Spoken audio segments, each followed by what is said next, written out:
Hi, welcome to the summer edition of the Oaklander. I'm your host, Sean DeLory, and tonight's show will feature some of our favorite clips of the year and some things you've never seen before. So sit back and relax as we visit the past year with the Oaklander. Now here's Al, Greg, and Chris. Thanks, Sean. Welcome to the summer edition of the Oaklander. While you were away, we were discussing some ideas for some future shows. That's right, Al. I think our viewers would love to see the house coat and curlers competition. Mrs. McKenzie has a real nice flower number. No, wait a minute, Greg. The people in town want to see real issues, like UFO sightings, pygmies in the firehouse, and jello races in the park. Get real. Get out of here. Well, anyway, the ideas are flowing, and we'd love to hear from you. Now check out the video of the bass player in this next one. His next appearance will be on a milk carton. Coming to you. Bye.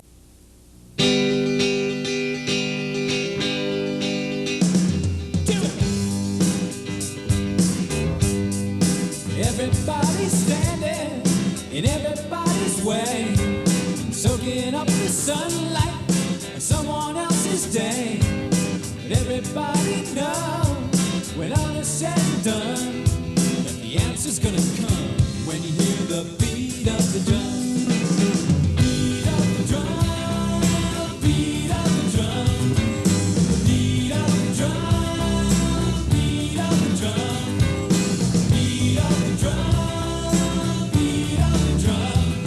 Yeah, the answer's gonna come when you hear the beat of the drum. Hey!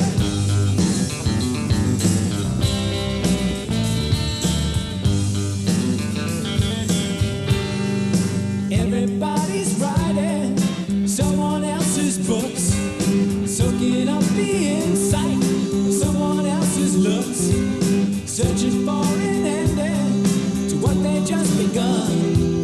But the end is gonna come when you hear the beat of the drum. Here it comes now. Beat of the drum, beat of the drum, beat of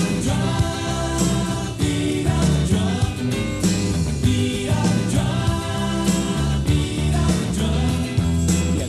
Gonna come when you hear the beat of the drum. Hey!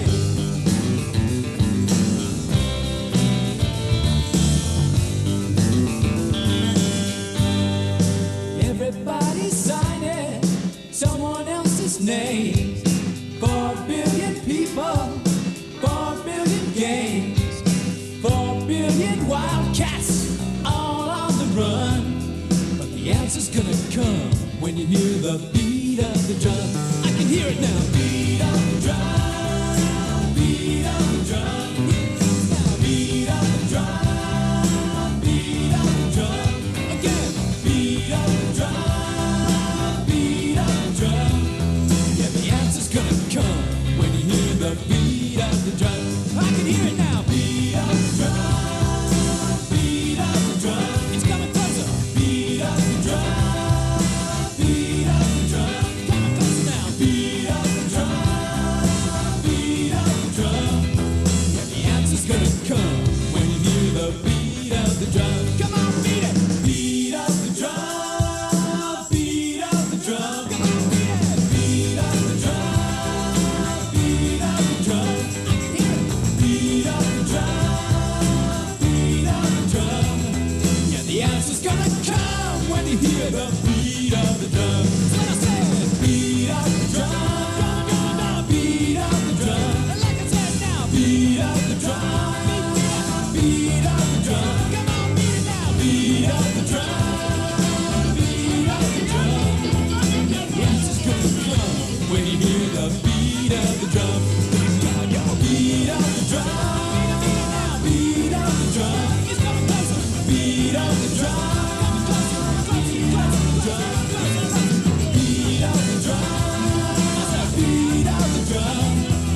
The answer's gonna come when you hear the beat of the drum. I can hear it now.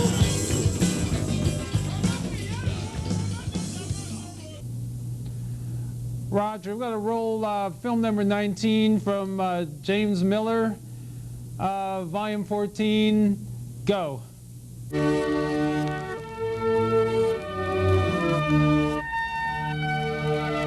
How do we see ourselves? Are we able to separate our perception of who we are from reality as it exists independently? In what measure are we to decide our own existence as it defines us? To some extent, we appear to control our respective destinies. However, our inability to adapt to new and unfamiliar situations can be manifested in a vicious circle of self-doubt and vulnerability to external manipulations. How often are we aware of this process? An environment of familiar relationships dominates a stable life. What can happen to the idea we build up of ourselves when significant deviations from normalcy occur? Should even the unexpected combination of outside thoughts and physical surroundings alter inner identities? Often, the nature of our expectations can be the determining force in sorting out the unexplored. But what is the source of expectations built up in an individual? Separating the initiatives taken by the individual from simple imitation may be less important than the personal rapport with spiritual quality emanating from within. The real question could be less a matter of what we do and believe, but rather of the degree to which we can allow ourselves to become attuned to an entity residing and intrinsic within our core of being. Only to the extent that our outward efforts can derive life from this fundamental source can they bring a knowledge and self-assurance. Has it been enough to focus on this as the ideal center of a life of promise, or are we looking at a past born of a collective insanity which can find its verification through common ignorance? When we cling to a tenuous methodology by which we define ourselves, missing out on potential growth is the weighty price we pay. Loneliness is ironically one of the few aspects of individual humanity to which we are all applied. And yet, countless hours of our lives are spent in the futile and self-defeating effort to deny its reality. Undeniably contained within these bodies, the absurdity of attempting to escape our aloneness has made it difficult to see the inner light which emanates from each of us. Shunned as cold and isolated, the potential beauty and fulfillment of our own personal creativity is often left by the wayside as we defer to other people whose initiatives we submit our efforts and attention. How ironic it is that the feared isolation of the self is the impressing force creating the empty tracks we take for that which made them. Can it be that the fear we associate with loneliness is actually a misplaced anticipation? Without the earnest self-examination available only through our separate state of being, could the profundity and immediacy of communication among individuals give us the sense of life we long for? Understanding the importance of who we are in relation to others can determine whether frustration or satisfaction will be the result. This goes far toward an explanation of why common conventions are so popular. Inroads to new expressions of creative energy may fail, and it is the fear of publicly perceived failure that stifles the inward and outward communication of people. Where does this fear come from?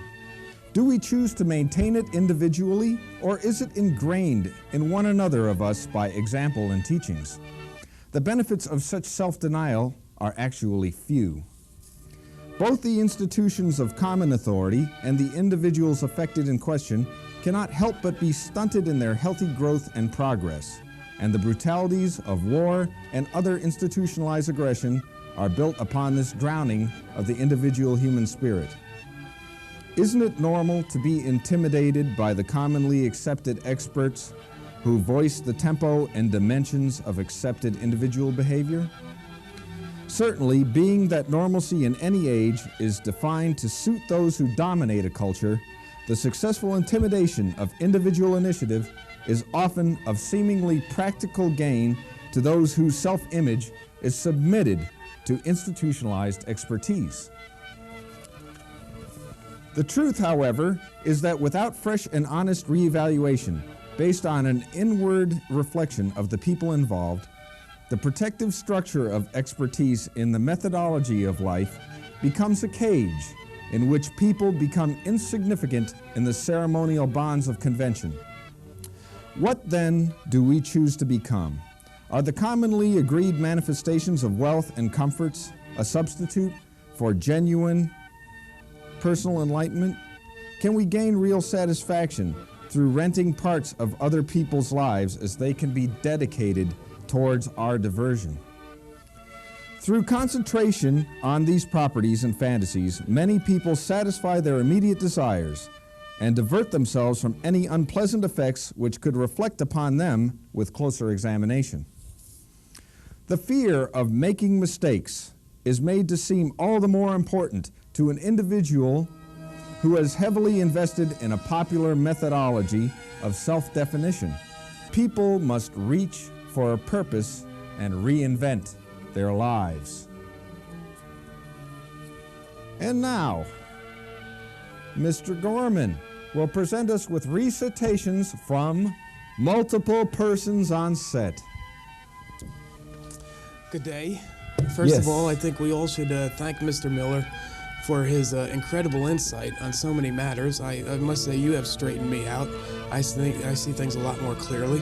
Well, it's been worth every cent I pay you to say that. Okay, the point-counterpoint discussion today, I think, is going to be centering on an article from the front page of the New York Times. Apparently, Hillary was mad that Bill Clinton wasn't mad that Hillary was mad. Now, the article also mentions that Bill was aware and knew that Hillary knew that he knew that she was mad because he wasn't mad she was mad. Now, personally, I believe, I don't know about you, but I believe that if she indeed was mad because he wasn't mad, and if he became mad, then she wouldn't have been mad that he wasn't mad anymore because he would have been mad. But on the other hand, that would have left both of them mad. I think Bill Clinton took the right road, and what he essentially did was he did not become mad. So at least just one of them were mad. Well, I'm afraid I won't have time to reply to that, but as you can imagine, well, there you have it. Bye. Bye-bye. Have a nice day. Nice day.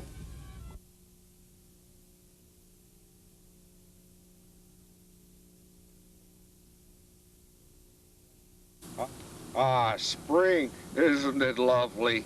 Yes, indeed. I just love this time of year. The flowers, the playground, and baseball. Oh, I wish I could play baseball. Hey, hey, hey, hey, hey, kid with the funny hat, you want to play? Oh, me? Well, sure, that would be swell. Go out in the outfield and I'll hit you some flies. Oh, boy, this is so neat. I'm really going to play with the other kids. I'll probably make a running catch and nail the runner trying to score from third. Let's see if you can hit my fastball. Go ahead, Toby, throw me the heat. Here it comes.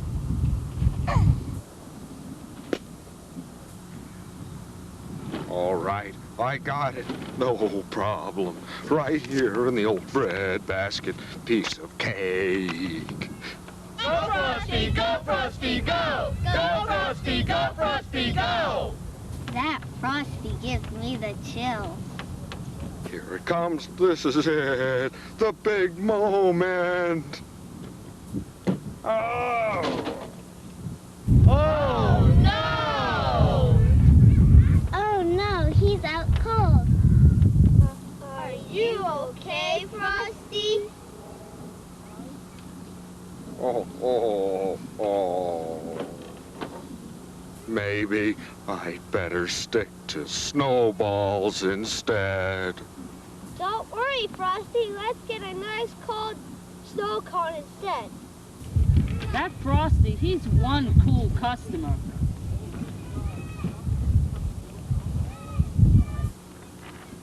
Gee, that was fun. I really like this time of year. Happy day.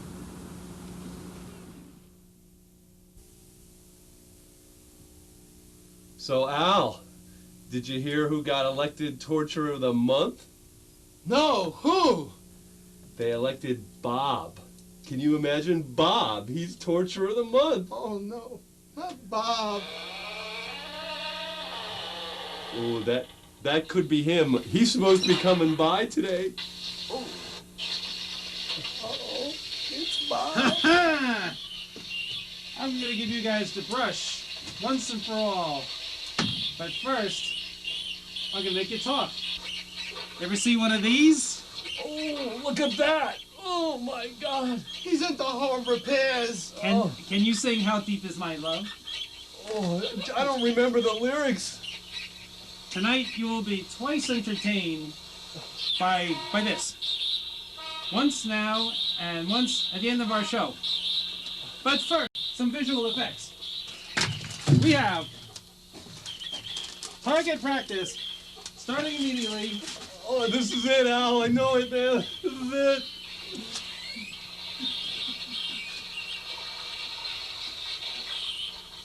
Where is the Oakland TV show? Oh, don't tell him, Al. No matter what, man. You'll never break me. You better talk. I'll never talk. No way. Well, okay, suppose I dropped it. We talk now? Okay. Talk now? Okay. Sure. Works for me. Works for me. We'll be right back. This camera though. Recording black. You cannot see me. I am invisible right now. I work for Oakland. Ellen. Of a very interesting guest on. This is Raja Chemo, who is the expert at many things. Raja, tell us, are you an expert at shopping malls? The foremost, yes. The foremost expert, okay. And have you been involved in the architecture or the planning of any new shopping malls recently? No, I kind of drive through. I drive through them and don't buy anything most of the time. And so that qualifies you as an expert. Well, that's very good. I also understand you're an expert at high-speed racing cars. Is that true? Yes, this is correct. Very good. And can you tell us some of the models that you've had an opportunity to drive and test and maybe actually work on? I haven't actually driven a Sportster car yet, as of yet, but I'm working on getting my permit. Is that your 64 Chevy Nova out in the parking lot? No, I do like the design though myself, but it's a nice looking vehicle, but I don't have one. Okay. Now I understand you're also an expert at aeronautical engineering. In fact, you were involved, if I understand, in the actual architecture and design of the space shuttle. Is that true? Actually, more like aerodynamic birdhouses. You know, I thought, why have the birds have to come down and land? Why they can just be in the air and go to their house, right? They can just be up there and go to sleep. So does the bird actually have to land, or can it just arrive without actually even having to touch down?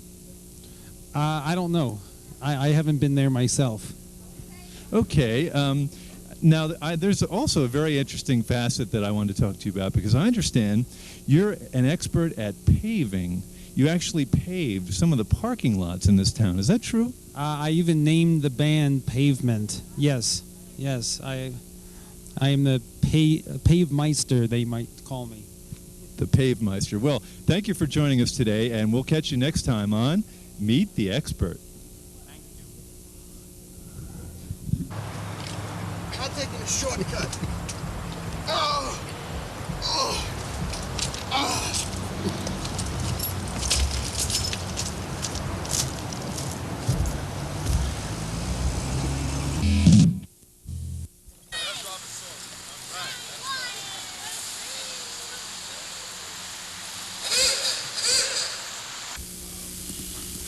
18th century farmhouses throughout the Maripo Valley simply because George Washington stopped here.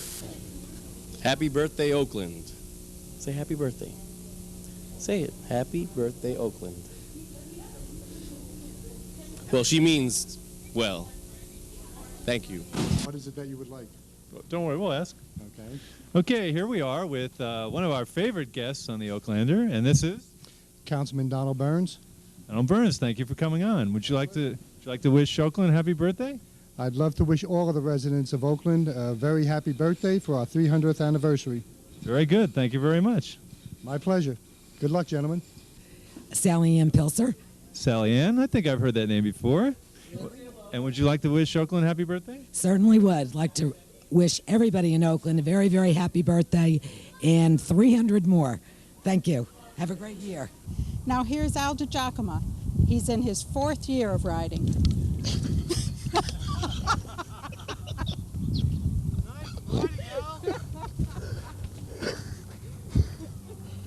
He's in his 4th year in intensive care.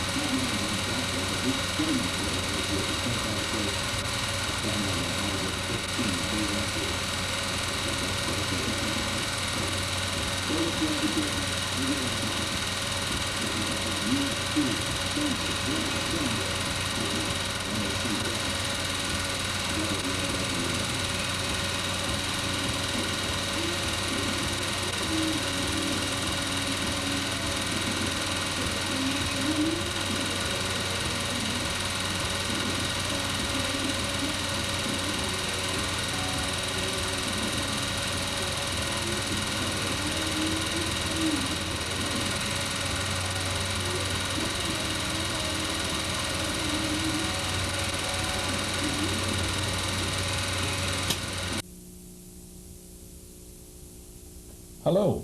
Fran and I are very happy to welcome the Oaklander to our home today to talk about our 300th anniversary.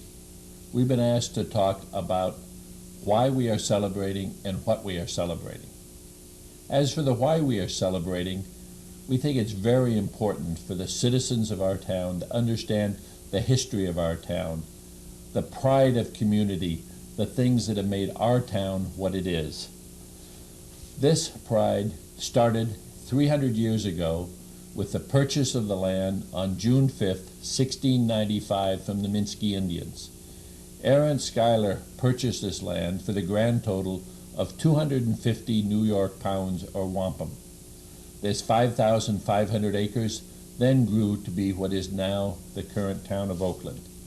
This history, we feel, is very important to our residents to understand where they've come from, how they got to where they are, and where they are going. To help our citizens understand this, the borough will be issuing an update of the Oakland phone book. This should come out about June of this year. From the profits of that book, we will be updating the 2 histories of Oakland, the years between, and the Valley of Homes. These books explain the history of Oakland and will help everyone understand where they came from. Isn't that right, Fran? Absolutely. In the next 2 weeks, you will be receiving our borough newsletter. Our year of events have been planned with all of you in mind, and to talk about the history of Oakland and the things that make our town a special place to live. Happy birthday, Oakland.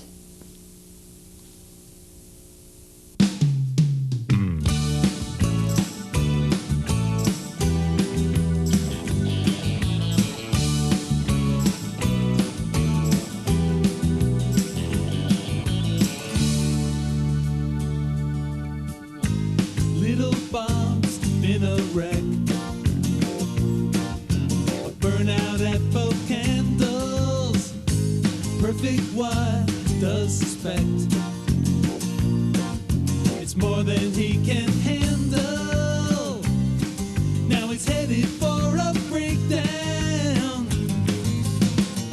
Conjure the warmth of flames, feeling lonely. Conjure the warmth of flames. You can revive it, take the time. Conjure the warmth of flames. Conjure the warmth of flames. Little Bob's in a wreck. He totaled his Mercedes. His arm permanently set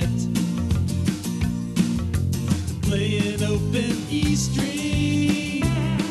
Now he could have had a breakdown. Conjure the warmth of flames, feeling lonely.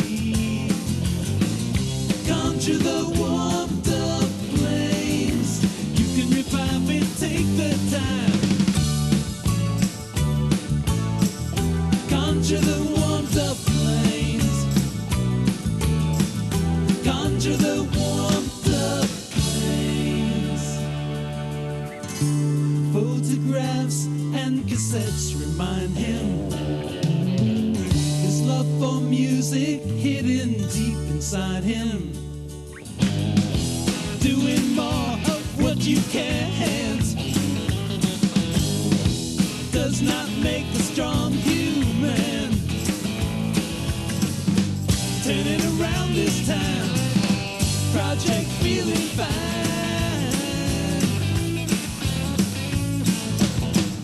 Conjure the warmth of blaze. Feeling better. Conjure the warmth of blaze. You can revive it, take the time. Conjure the warmth of flames. Conjure the warmth of flames. Photographs and old cassettes remind him his love for music hidden deep inside him. Doing more of what you can't does not make a strong human. Turn it around this time. Project feeling fine.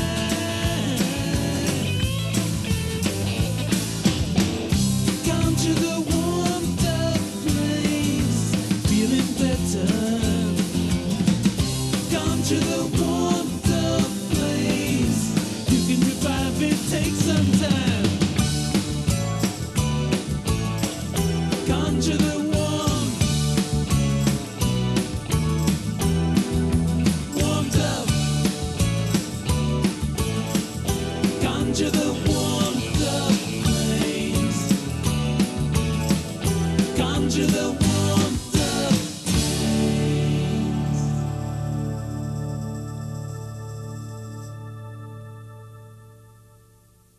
What was the average Saturday night like in Oakland in, say, 1935? Saturday night in Oakland, it was pretty a busy town at that night because the trains used to come from New York, and they used to unload here in the Oakland station, and then there'd be 8 or 10 taxis to haul everybody to West Oakland, down to the colonies and all the bungalows, and they had a merry old time down there on Saturday night. Was Main Street paved at that time, or was it still Yes, a it dirt was. road? It had blacktop. It wasn't blacktop. It was tar. You know, they tar and then stone it and all that. But also they used to have block dances, what they call block dance. You know what a block dance is? Where everybody from the block comes out and dances. They take a block and they shut it down so no cars can come through, and People then bring out food. and they have a dance, and they have a merry old time. They're open all night. So it's a thing to have fun, you know, for the people that live in town. You had told me a little story about one of your favorite places in the area was a place called Cowtown Ranch. What were the type of things that you did there as a young man? I used to know, I had a good friend of mine, he was Ted Allen. He was a world's champion horse thrower, you know. Horseshoe. Pitcher. So anyway, this guy, I brought him over there, you know, and they had guys that could play horseshoes really good. Them old-timers could play. So Ted and I we'll play the winners. Well, this guy just throws ringer after ringer, you know.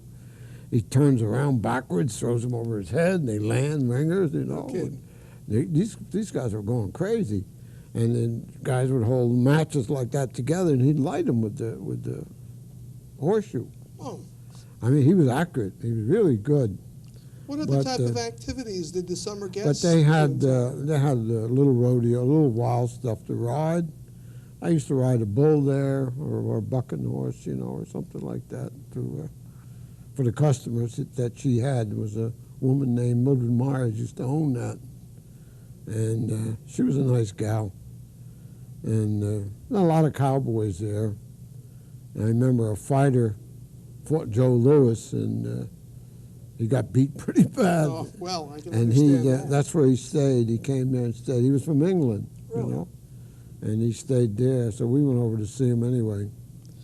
These bungalows, how much did they really cost for maybe a week or for a month when most people were making 70 cents a day back then? Yeah, I know, but they used to rent them. They didn't hardly pay anything for them, you know, to rent them. You know. Really? Yeah. Just during the summer, couple months they rented them. But they had a lot of fun down there because there were a lot of those people were stage people, you know, Broadway show people that used to come up and for recreation. That's what it sounds like. Yeah. A lot of people from New York City. They loved the sun. They loved to lay in the sun down there, and that's what they did, you know. Really? Yeah. Well, back as a small boy, you started off as being quite a daring man. And in the spring, the Ramapo River would naturally flood, and you and some friends decided to have a little adventure on the Ramapo River. Yes, that was quite a ride. Tell us about that. 4 of us, we got in the canoe, and we started downriver, and we got down to the falls down in Pompton. Well, the falls are still there, but when the water was swift and flooded, the stream did not drop right off. It went way out, and I thought, oh, we can make that. That's nice, you know. But you're a kid, you know. You don't know the dangers, boy. I tell you, we got in there, and off we went down that thing there. Boy, I tell you, that was a ride and a half. How old were you when that happened? No, I was only about 14 years old. And one guy fell out, so we had to rescue him because we found out later on he couldn't swim a stroke. No kidding. Yeah. Well, I guess you were introduced to rescues at a young age. That's huh? right. Oh, man, that was something that scared me. Plus, my father, he'd like to kill me when I came home. He found out about it, you know. Well, let's see. At this point, maybe you're growing a little older. Everybody had a first car, Yeah. right? And your first car was a Model T. Yeah, Model T. Tell us a little about I had a Model T. We called it a Lizzie, yeah. And I cut it down. I made it like a racer, you know. We took the part of a canoe. We put that for the rear, you know. We formed it, you know, with canvas and everything. And it looked like a little old-timer, see.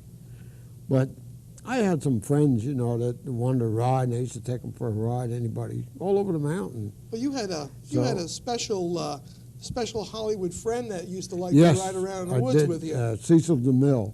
He used to live what is called Terhune Drive now, across from the nursing home that's still there. Now, this is director Cecil B. Yeah. DeMille. So I used to take him for a ride.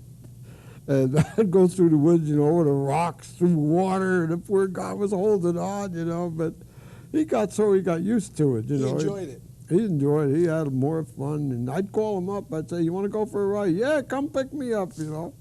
It was a ride just to get to his house through the woods, you know. I'm sure. But then I had an experience with him when I got in service. I called him up when I was hauling troops over the West Coast. And when I got to Hollywood, I called him on the phone. And the guy was with me, you know. Oh, you don't know him, you know. I said, no, all right. I called him. He said, stay right there. I'll be right there. He came right over and picked us up, boy. That was a thrill because he took us through the studios, everything. Oh, I'm sure that was really something what for a your meal. friend. Yeah. Nice man, boy. He was a nice man. Now, you've spent some time on a movie set yourself. I did, yeah. He always used to say that, you know, why don't you come over and work for me, you know, and all that. But I wanted to be free. I don't want to be tied down, you know. But it's the way you are when you're a kid.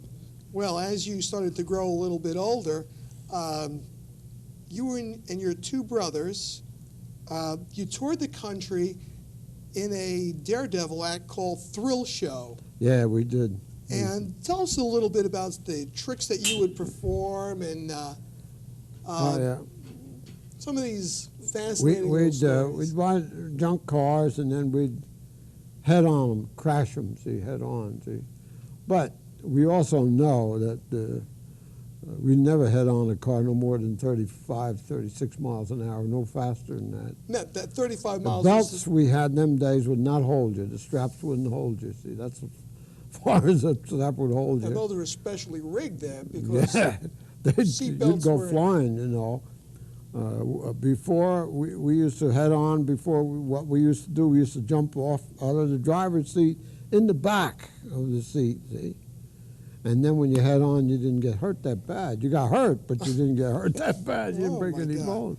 What So other it's quite a feat to jump in the back, you know. What other types of daredevil? Then we had, I had my brother laying on the hood, and we had 10 cakes of ice, and he'd have a helmet on, and we'd go through the ice, going about 40 miles an hour. And this was toured all through the country. Yeah, and we had that.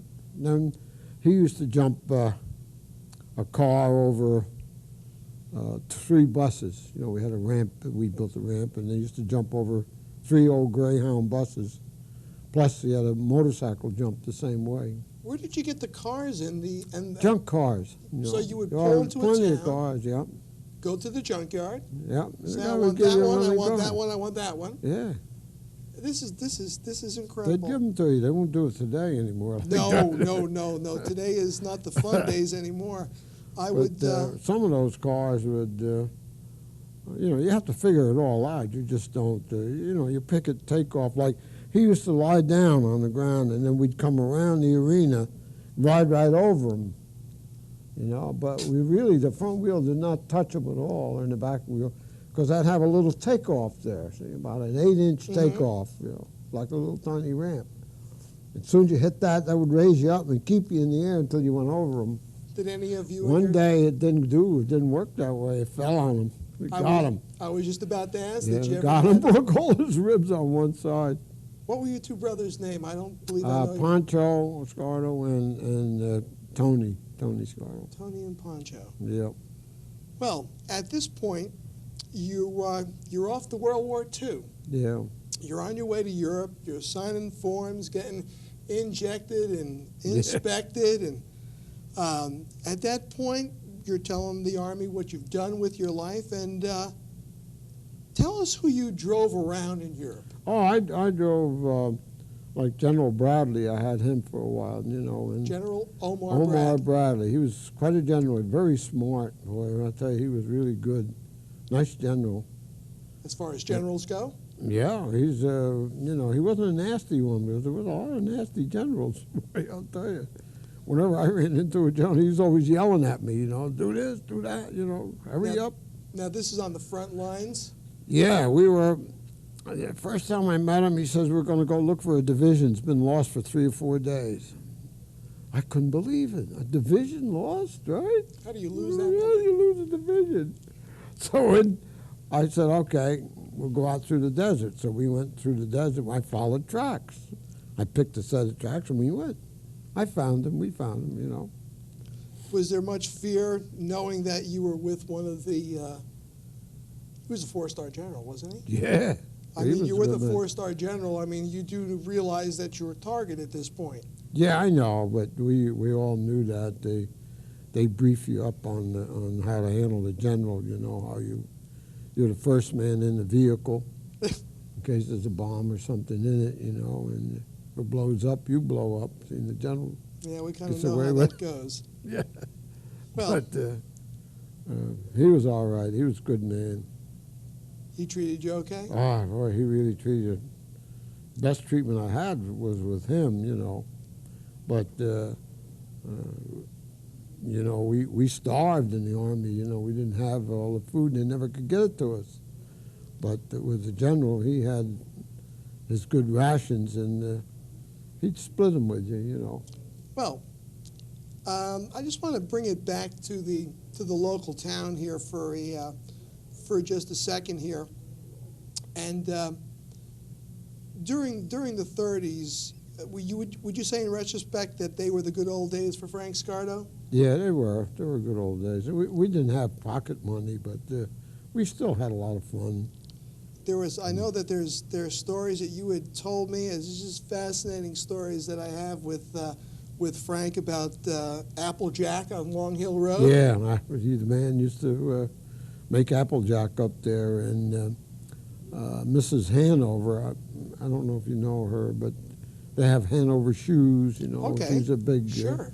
Anyway, she used to rent the historical house in Oakland, you know, the old historical house. With Chris and Ann Curley? She used to the one live, now? no, The Van Allen the house? one, yeah, Van Allen house. Okay. She used to go in there and stay there for a month.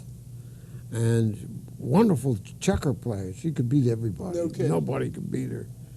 And she'd send me up to this guy that made the Applejack, and I'd bring her back a gallon, you know. No kidding. Yeah. She loved her Applejack. Well, But he knew how to make it, though. It was really good, you know. Frank, there's one thing that I must ask you, and we're going to bring you right back up to the present now, out of this time capsule that we're in here. You're probably the most informed man in the area about the Ramapo Mountains. Yes. Regarding the Riverbend project, do you know if they're going to be blasting? I don't think they're going to have that kind of blasting like 287.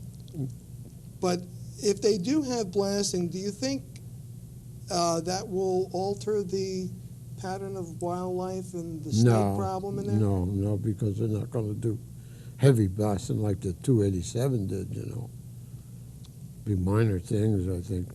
Today they don't use the blasting like the quarries, you know, where they make big chunks come out. Well, I know that some of the folks were a little anxious to ask about someone who is knowledgeable as you were. I don't think they're going to. I think they're going to set them houses right on top.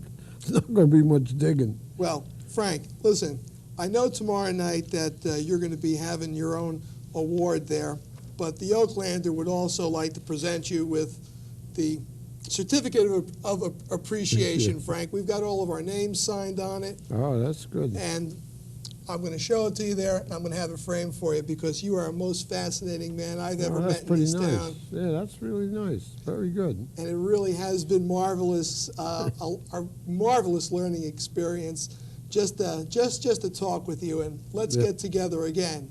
Okay. And now it's time to see what's going on in town with a public service message break. Al, hey, come on over here. I want you to talk to the people here tonight. How are you, Mr. Director? Good to see you. Same Good to here. see you. So tell our fine audience how we can get more people involved. We'd like you to contact us. If you have a story, if you'd like to be a guest, if you'd like to promote some of the ideas that you have bottled up in your head for so long, we want you to contact us. Absolutely. Don't forget, only you can prevent bad public access. Greg's right. Hold it. Okay. Okay, hi everybody. This is Pete Coletta. I'm here with Bill. I'm sorry, your last name, Bill? Caffrey. Bill Caffrey, and he is from Patterson. Right. But the very interesting thing about it is that Bill has been coming up here now to Oakland selling ice cream for how many years, Bill? 36 years. Could you tell me a little bit, you mentioned something about the fact that you and your truck have been coming up here so much, Right. and how you used to sell to one of the mayors? The lady mayor. The lady mayor. Woman mayor. She's a mayor, but from preceding this one. Okay, when she was a little girl? Little girl. I Okay. saw all the policemen when they were babies. Really? All the cops up here used to buy ice cream. They come up with the change carry. No now, kidding. This fella here, all these cops are all. He was just now pointing to Officer Pete, who's walking around too, when he was a little boy. And I guess you remember Oakland when there was also too, they had like Pleasureland. Pleasureland, or Mellors Park. Could you tell us a little bit about that? Pleasureland was very, very popular. Pleasureland was very, very popular to Oakland. It was the only swimming place around at that time. Now they got Crystal Lake. They go there. It's down by the Lakeshore Drive. Right. I've seen much midget league baseball here since 1959. Right. Now, you mentioned to me a few minutes ago, we were talking before we went on camera, and you mentioned that about the horses that were in the area? Right, they used to have an academy over here by Grand Union. Oh, okay. They used to have a school, and they had to train horses in there. Oh, really? Okay, equestrian type, I guess you would call it. Right. Okay, they had an equestrian school right by the A&P. Fine. And what was the landscape like in Oakland at this time? It was just about the same, but it was less people. Well, yeah, I can imagine. Matter of fact, when I came down here, these things only used to have 500 people. Now you can see they got Really? 5,000. Right. Okay. And how many parks did you go into when you were in Oakland? Just the rec park. Just the rec park The alone? rec program. There's no other fields or anything like that around the area? There is, but there are a few small ones, but I never went to them. Okay. Soccer fields. Right. Alrighty. And what do you think about how the people have changed here? Do you find them to be more of a younger group, or are they? Oh yeah, the older people, of course, are gone. They're dying off. Right, They're moving to Florida, and kids are growing up. Of course, I've sold a lot of kids probably say, "You used to be my ice cream man." So I'm selling to their kids, and I always kid them. When I sell to your kids, then I quit. Then you're going to say you've had it then. That's I've had it too much. And I'm just trying to think of some more interesting things to talk about here. I'm losing. Well, they got a mayor that's running. Right. I don't want to get into politics, but that guy's second to none. I hope he gets it. Which one is the new mayor? New mayor. Pete Kendall? Yeah, Kendall. Right. You think he's a good mayor? Oh yeah. Really? He's been good to the kids. Been good to me. Really? That's great. And I think good to the main thing is he's been good to the kids. Good. And I say anybody's good to kids, got to be good. Right, that's true. I agree with that. I agree with that completely. Well, I appreciate it, Bill. Thank you very much for your time, sir. And hope to see you again the next year. Right. Thank you.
That's our team, Oakland. Oh yeah, of course.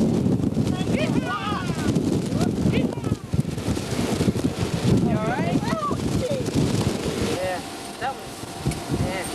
I had a little hard on it. I try to make sure that those. They just not. That's all I did. That's what you gotta say, right?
best experience you can have with half of your clothes off. Which is becoming a big thing in this country. Have you switched to llamas? Not yet. I'm thinking about that. When I get a good price for the camel I have, I'm going to get rid of that camel, and I'm thinking of getting maybe 2 lobsters.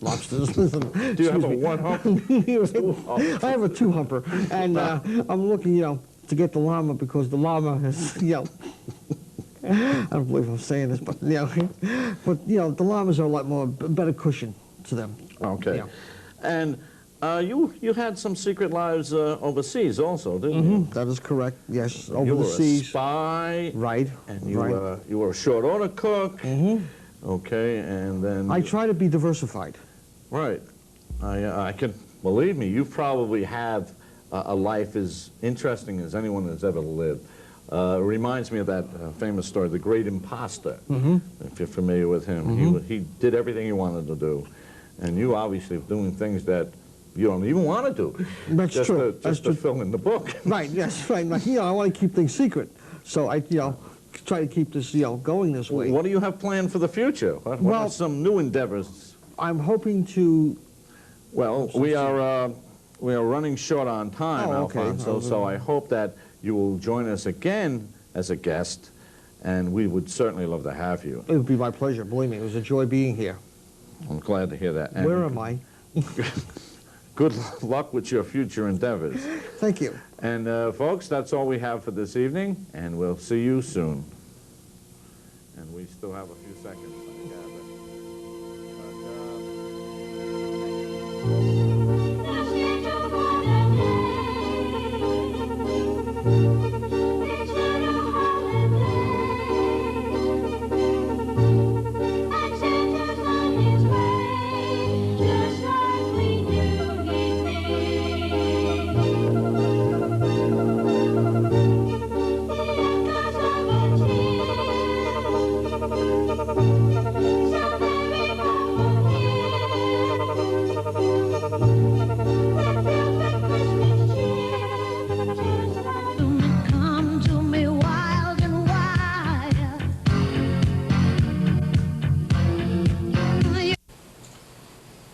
Close the show tonight by showing you a little bit of what other people in other communities are doing with their public access channel.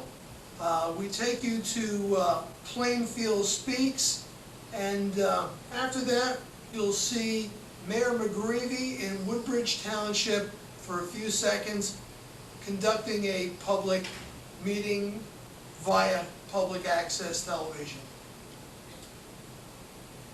Take it away, Cliff. But there is something the public can do. This is a country built on the citizens. And once the citizens stir up enough noise, people will listen. And we must do that. We must do that because this board, and one thing I do agree, this board is running rampant because they feel there is no threat. And so they're doing things that are blatant. I want to ask the viewing audience a question. Do you, as viewers, agree with the last caller about the corruption of the Board of Education? You give us a response by calling 769-7987, 769-7987. Hello, it's Plainfield Speaks. You're on the air. Don't forget, the Oaklander will be on every Monday night on Channel 20 from 6 to 7 and 8 to 9 p.m. That's right, Channel 20 every Monday from 6 to 7 and 8 to 9 p.m. So tune in and pay attention. This means you.